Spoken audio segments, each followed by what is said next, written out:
भगवान श्री राम किशोरी जी के सहित आनंद भी ले रहे हैं। तुलसीदास जी लिख रहे हैं, चित्रकूट अति विशाल संकुल सुर तरु तमाल और निवसत जह नित्य कृपाल राम जानकी, यानी आनंद ले रहे हैं। आप कहोगे महाराज जी आनंद में जैसे कन्हैया ने आनंद लिया है ब्रज में रास लीला करके, बोलो क्या लिया है कन्हैया ने ब्रज में? आनंद लिया है रास लीला करके। लेकिन आपको एक बात बताएं, ये कन्हैया ने रास नहीं महारास किया है, और हमारे राम जी ने रास किए हैं 99। ये भी पद्म पुराण का ही प्रमाण है। इसलिए कामदगिरि के 4 द्वार हैं। द्वार का मतलब होता है कि अंदर महल है तभी तो द्वार है। अच्छा एक बात बताओ, पर्वत का क्या द्वार होगा? पहाड़ का कोई द्वार होता है क्या? पहाड़ का तो द्वार नहीं होता है। लेकिन कामदगिरि के 4 द्वार हैं। इसका मतलब यह है कि द्वार मानी प्रवेश करने वाला स्थान, प्रवेश का स्थान। इसी द्वार से कामदगिरि के अंदर प्रवेश होता है। किसके लिए प्रवेश होता है? श्री किशोरी जी के साथ में प्रभु राम वहां पर रास लीला करते हैं, और ऐसी रास लीला में 99 रास भगवान ने किए हैं कामदगिरि के अंदर। इसलिए कामदगिरि ठोस नहीं है, ये पूरी तरह से पोला है। अच्छा एक बात बताओ, मस्तक ठोस होता है कि पोला होता है? जल्दी बोलो। है पोला होता है। क्यों होता है कि नहीं? वैसे हमने डॉक्टरों से पूछा जा सकता है, वो बताएंगे ठोस की पोला है, या फिर किसी का फोड़ के देखो कैसा है कि ठोस है कि पोला है। क्यों भाई? डॉक्टर तो बता देंगे। लेकिन हाँ, हम लोगों ने जहां तक अनुभव किया है, सुना है, तो निश्चित रूप से ये पुष्टि हो जाती है कि ये मस्तक पोला है। तो बोलो भाई, अगर ये सुमेरु का मस्तक है तो मस्तक का अर्थ क्या होता है? मस्तक का अर्थ है पूरी। अंदर सुंदर महल बना हुआ है। ये 4 प्रवेश द्वार हैं। आप कहो इन 4 प्रवेश द्वारों में किसने प्रवेश किया है? एक द्वार से तो स्वयं प्रभु राम जी सीता जी के सहित प्रवेश करते हैं, और एक द्वार से स्वयं विष्णु भगवान लक्ष्मी के सहित प्रवेश करते हैं, और एक द्वार से भगवान शंकर पार्वती जी के सहित प्रवेश करते हैं, और एक द्वार से चौथे द्वार से ब्रह्मा जी के साथ प्रवेश करते हैं। इस तरह से वो ब्रह्म की लीला होती है। किसकी लीला होती है? वो ब्रह्म की लीला होती है। उसी को कहते हैं रास लीला। आप कहो महाराज तो ये ब्रह्म है, ब्रह्मा विष्णु महेश क्या है? जासु अंश ते उपजय नामे शंभु विरंच विष्णु भगवान। इसलिए वो ब्रह्म ने अपनी जो लीला की है, वो लीला बड़ी अद्भुत है, बड़ी दर्शनीय है। 4 द्वार हैं। इसलिए 4 द्वार का मतलब अंदर महल है। बहुत ही सुंदर रासलीला हो रही है।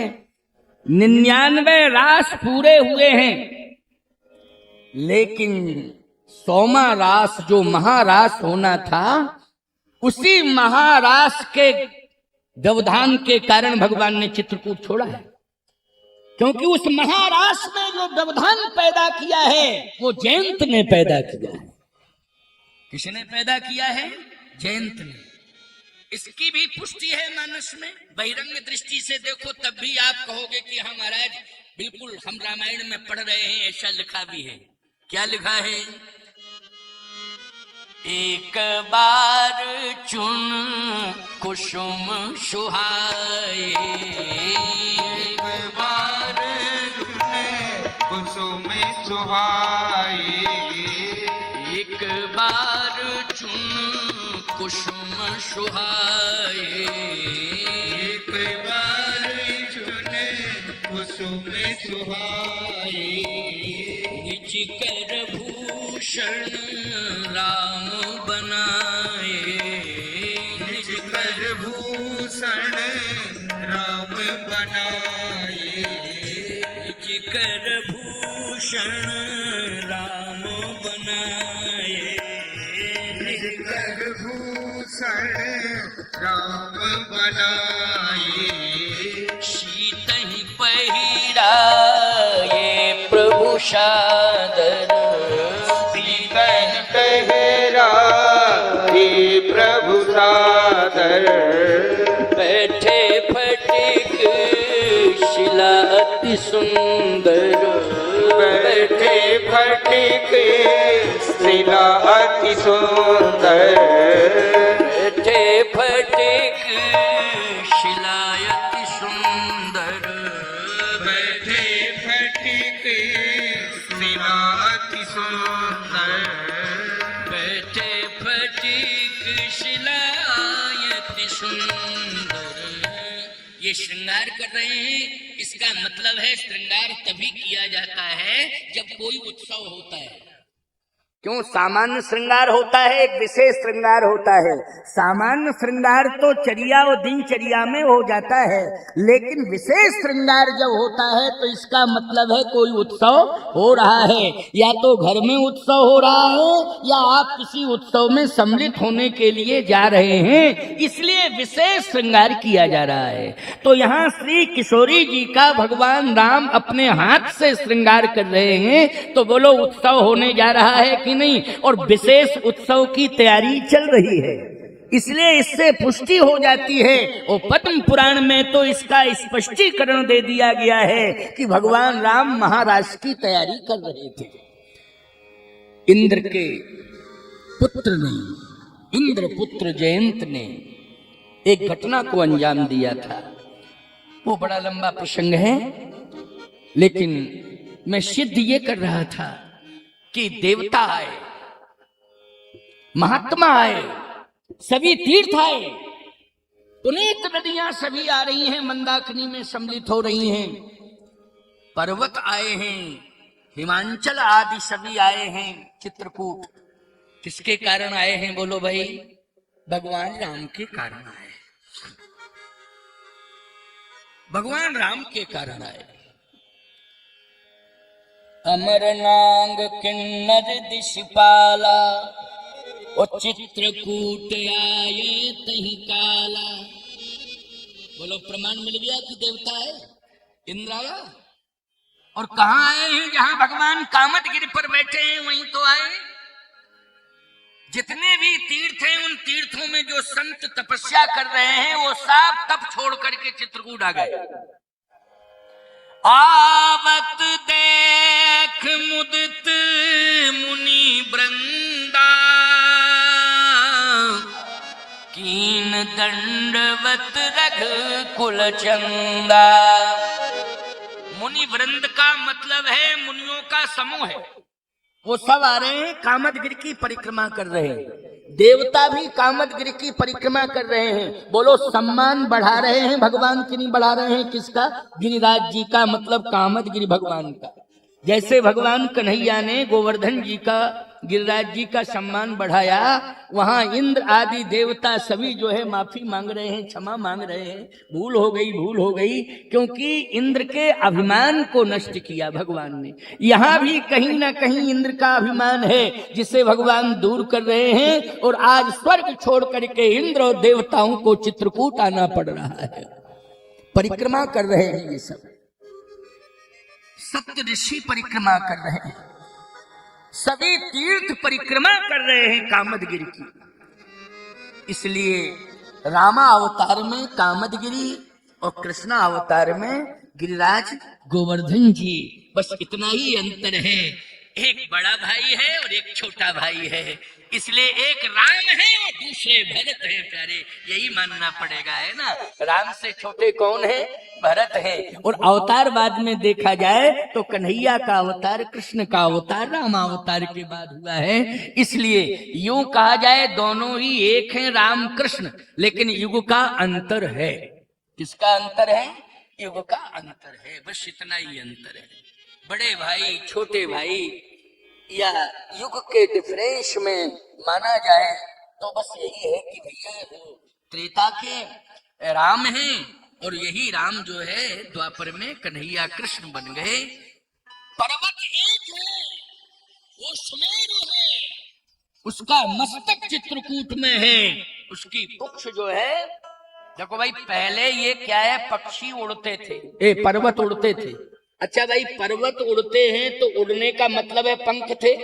अच्छा पंख का मतलब है पूंछ होगी, क्यों भाई? जिनके पूंछ होती है उन्हीं के पंख होते हैं, जिनके पंख होते हैं उनके पूंछ होती है कि नहीं? अब वो पूंछ की बात नहीं कर रहे हम, तुमको महाराज बंदर के तो सीधी सी बात है, हनुमान जी को छोड़ करके बाकी बंदर उड़ते हैं क्या? जल्दी बोलो बोलो बोलो भाई। बंदर हनुमान जी को छोड़ करके बाकी बंदर, उनके पूंछ है, उड़ते हैं कि दौड़ते हैं, चलते हैं कि छलांग लगाते हैं? शाखा मृग के बड़ मनुसाई, शाखा ते शाखा पर जाई। वो छलांग लगाते हैं, उड़ते तो नहीं है, उनके पूंछ है लेकिन पंख नहीं है, इसलिए उड़ नहीं पाते। तो पर्वतों के पहले पंख थे, और जिनके पंख होते हैं उनके पूंछ होती है। अच्छा हवाई जहाज उड़ता है तो उसके पूंछ होती है कि नहीं होती है? जल्दी बोलो। है हवाई जहाज, चलिए एक उदाहरण दे रहा हूं, उड़ता है, उसके पंख होते हैं लेकिन पूंछ होती है कि नहीं होती? इसलिए लंबा लंबा होता है, पुच्छ का आकार दिखाई देता है ना पीछे। तो कहने का तात्पर्य मेरा ये है, ध्यान से मेरी बात को सुनना, कि आज जो है इसकी पुच्छ कहाँ गिर गई है ब्रज भूमि पर, मस्तक कहाँ आ गया है? बोले विंध्य क्षेत्र में आ गया है। चित्रकूट जहाँ तीर्थ है, परम पवित्र धाम है, वहां ये मस्तक आज पड़ा हुआ है। परंतु भगवान ने इस मस्तक पर निवास क्यों किया? इसे अभिमान था, सुमेरु को अभिमान था। अभिमान ये था कि मुझसे ऊंचा कोई नहीं है। मैं एक बात आपको बताऊं, इसे अभिमान था, इसलिए ये ऊंचा जरूर था लेकिन राजा नहीं बन पाया। परंतु हिमांचल जी को, हिमालय को राजा बना दिया गया, क्योंकि उनमें अभिमान नहीं था। क्या नहीं था? अभिमान नहीं था, गंभीर थे वो। अच्छा एक बात बताओ, लोग अभिमानी को ज्यादा पसंद करते हैं कि वजनदार को? बोलो। वजनदार व्यक्तित्व को स्वीकार करते हैं, निराभिमानी को। याद रखना, ये इसलिए हम लोग सभी समाज के लोग उसी से आकर्षित होते हैं। अगर उसकी मनोवृत्ति बदल जाती है, उसके विचार बदल जाते हैं, उसका व्यवहार बदल जाता है, तो याद रखना आगे चल करके हमारा भी विचार बदल जाता है। इसलिए परिवर्तन होता है। याद रखना, परिवर्तन किसी विशेष परिस्थिति में ही होता है। अगर यदि व्यवहार अच्छा है, विचार अच्छे हैं और चरित्र अच्छा है, ईमानदारी के साथ बताना, परिवर्तन की कोई जरूरत नहीं पड़ती है। लेकिन व्यवहार खराब हो जाता है, बिगड़ जाता है, तो परिवर्तन की मांग होने लगती है और लोग परिवर्तन कर देते हैं। तो कहने का तात्पर्य मेरा ये, इसके मन में अभिमान रहता था कि हम ऊंचे हैं, हमसे बड़ा कोई है नहीं। एक दिन क्या हुआ, नारद जी ने कहा कि तुमसे बड़ा है कोई, तुम जानते नहीं हो। कहे कौन है? कहे तुमसे ऊंचा अगर कोई है, तुम इतने ऊंचे नहीं हो, तुमसे ऊंचा है तो सूर्य है। इसने कहा कि लो मैं सूर्य को चैलेंज दे दूंगा। तो ये उड़ा चला सूर्य को ढकने के लिए, प्रभावित करने के लिए। सूर्य भगवान ने कहा कि प्रभु आपकी व्यवस्था नष्ट होने वाली है, इसलिए बचाओ बचाओ बचाओ बचाओ। भगवान ने कहा क्या बात है? सूर्य ने कहा कि पता नहीं क्या मूड खराब हो गया है इस पर्वत का, ये चला ही आ रहा है और कहता है कि मैं सूर्य की गति को भी रोकूंगा और आज सूर्य के अस्तित्व को भी चैलेंज दे दूंगा। तो ये तो अस्तित्व मिटाने के लिए आ रहा है, इसलिए बचाओ बचाओ बचाओ। भगवान ने कहा कि गरुण चलो जल्दी, नहीं तो ये बहुत बड़ी घटना को अंजाम देगा। अब गरुण जी आए भगवान को लेकर के। भगवान ने कहा भाई रुक, तो थोड़ा रुक गया। कहां जा रहे हो? कहीं नहीं, अपना काम करने जा रहे हैं। अरे काम करने जा रहे हो तो बता दो ना कि काम क्या करने जा रहे हो। कहे ये बहुत ऊंचाई पर है, तो इसको जरा चैलेंज देने के लिए जा रहा हूं। भगवान ने कहा नहीं नहीं, बुद्धिमत्ता का परिचय दो, बुद्धिहीनता का परिचय मत दो भाई। ये ऊंचाई पर इसलिए है कि प्रकाश देने का जिम्मा लिए है।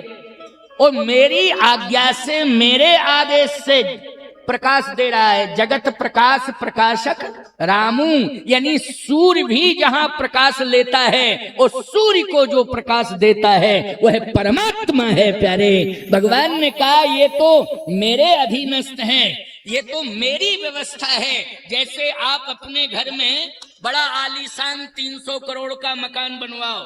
एक उदाहरण दे रहा हूं, आपने मेहनत की कमाई से 300 करोड़ का मकान बनवाया, लेकिन 500 रुपए का बल्ब आपने छत के बगल में लगा दिया। अब आप कहो कि हमने 300 करोड़ खर्च किया और ये 500 रुपये का खोपड़ी के ऊपर है। ये बोलो बेवकूफी मानी जाएगी कि नहीं मानी जाएगी? क्योंकि अगर इसको ऊंचाई पर स्थान नहीं दिया जाएगा तो अंधकार रहेगा। चाहे तुम 500 करोड़ का बनवा लो, चाहे 1000 करोड़ का बनवा लो, लेकिन प्रकाश को, यदि प्रकाश पर्याप्त चाहिए आपको, तो आपको निश्चित रूप से वो स्थान सुनिश्चित करना पड़ेगा और उस स्थान पर उसे स्थापित करना पड़ेगा। भगवान ने कहा कि ये मेरी व्यवस्था है, मेरे आदेश से सूर्य इतनी ऊंचाई पर है, प्रकाश का जिम्मा सूर्य ने लिया है, इसलिए वो सूर्य जगत को प्रकाश दे रहे हैं। इसमें बाधा खड़ी मत करो। थोड़ी देर के लिए मान गया, लेकिन फिर मूड सनका तो फिर उड़ना शुरू कर दिया। बस गरुण जी को पता नहीं क्या लगा, गरुण जी बैठ गए नारायण के सहित। अच्छा, जैसे ही नारायण के सहित बैठे तो इसने फिर दुस्साहस किया, तो सुदर्शन चक्र को क्रोध आया। जैसे ही सुदर्शन चक्र को क्रोध आया कि ये तो मेरे नारायण को चैलेंज दे रहा है, तो सीधा मस्तक पर ही वार कर दिया सुदर्शन चक्र ने। अब मस्तक कटा और ये सीधा मस्तक चला ही गया प्यारे वेग के साथ में, और जाके कहां गिर गया? विंध्य क्षेत्र में। विंध्य क्षेत्र में जाके गिरा। ये चित्रकूट विंध्य क्षेत्र में आता है ना, इसलिए विंध्य की एक शाखा माना जाता है कामदगिरि को। तो जाके विंध्य क्षेत्र में गिर गया। अब पूंछ मटकती रही। हाँ, एक बात आपको बताएं, अन्यथा मत लेना। ये पंखा चल रहा है ना, अभी स्विच को आप ऑफ कर दें तब भी मटकता ही रहेगा। क्यों भाई? मटकता ही रहेगा, बंद ही नहीं होगा। बहुत देर में होगा बंद। बल्ब एक ऐसा होता है कि आपने ऑफ किया, बंद, ऑन किया, चालू। अंतर है, बोलो है कि नहीं?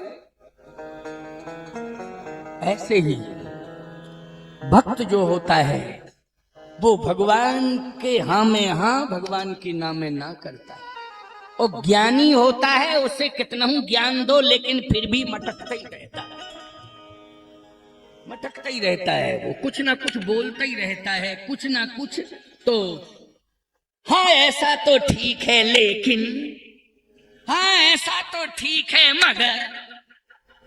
मगर अगर मगर तगर किंतु परंतु जहां तहां, ये बोलता ही रहता है। याद रखना, इस आदत से दूर हो जाओ।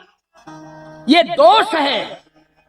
अगर मगर तगर किंतु परंतु, ये सब दोष हैं, इनसे दूर होने की जरूरत है। प्यारे, महाजनो येन गतः शपन्था, महापुरुष जिस रास्ते पर चले हैं उस रास्ते पर हमें बिना किसी टिप्पणी के चलना चाहिए। और जो वेद की श्वासाओं से ग्रंथ निकले हैं, हमें उनके मार्गदर्शन को स्वीकार करना चाहिए, बिना किसी टिप्पणी के करना चाहिए। कोई टिप्पणी करने की किंतु परंतु कहने की आवश्यकता नहीं। इतना अनुशासन होना चाहिए। ये पुक्ष जो है मटक रही है, सुदर्शन चक्र को क्रोध आया, पुक्ष को काट दिया। अब ये पुक्ष इधर जाके गिर गई आपके बगल में, पड़ोस में, है ना? अब रो रहे हैं, प्रभु रक्षा करो, रक्षा करो, रक्षा करो, रक्षा करो, क्षमा करो, क्षमा करो, क्षमा करो। भगवान ने कहा आपका रक्षा करें जब गर्दन अलग हो गई, पुक्ष अलग है, अब खंड खंड हो गए हो। अरे पहले ही कह देते रक्षा करो रक्षा करो रक्षा करो, तब तो रक्षा हो जाती। जब खंड खंड हो गए अब कहते हो रक्षा करो रक्षा करो रक्षा करो। भूल हो गई भूल हो गई। भगवान ने कहा कोई बात नहीं, यदि व्यक्ति भूल करता है और अपनी भूल को वो स्वीकार कर लेता है कि हाँ मुझसे भूल हो गई है, तो इसे मैं ये मान लेता हूं कि ये प्रायश्चित कर रहा है।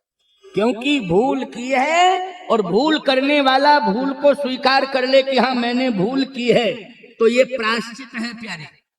प्रायश्चित की विधि अलग है। यद्यपि कर्मकांड निष्णात बैठे हैं, हमारे किशोर जी हैं, राहुल जी हैं, ये सभी लोग जो है, परंतु एक ये भी पद्धति है परमात्मा की दृष्टि में कि आपने गलती की है और गलती को आप स्वीकार कर रहे हैं, और स्वीकार करने के बाद उस गलती को आप दोहरा नहीं रहे हैं, पुनरावृत्ति नहीं कर रहे हैं, तो प्रायश्चित हो गया कि आप दोबारा गलती करेंगे नहीं, इसको दोहराएंगे नहीं।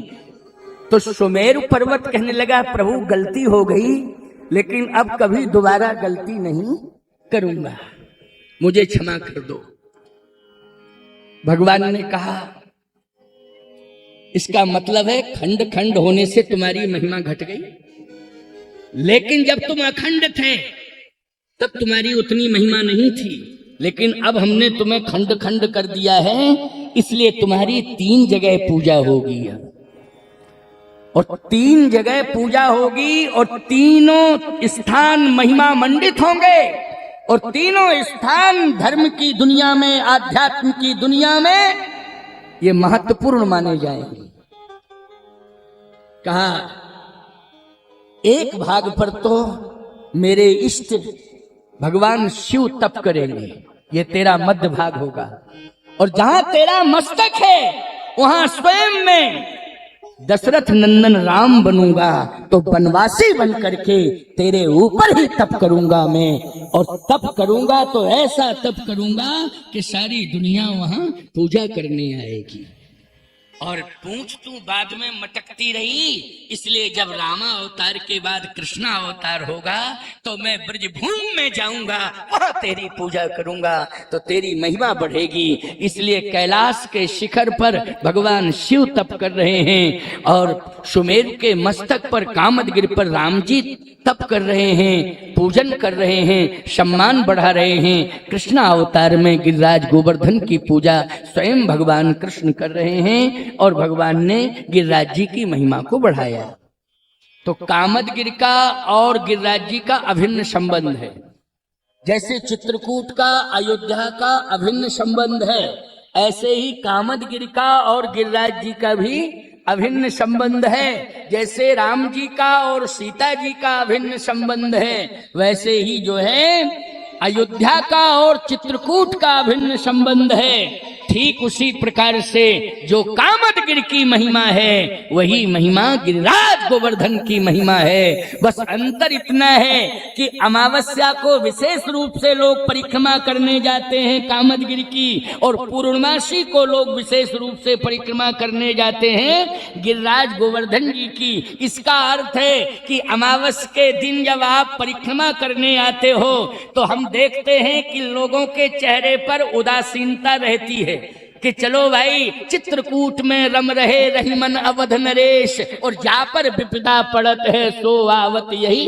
देश। अच्छा एक बात बताओ, विपत्ति लेकर के कोई जाएगा तो उसके चेहरे पर प्रसन्नता होगी कि उदासीनता होगी?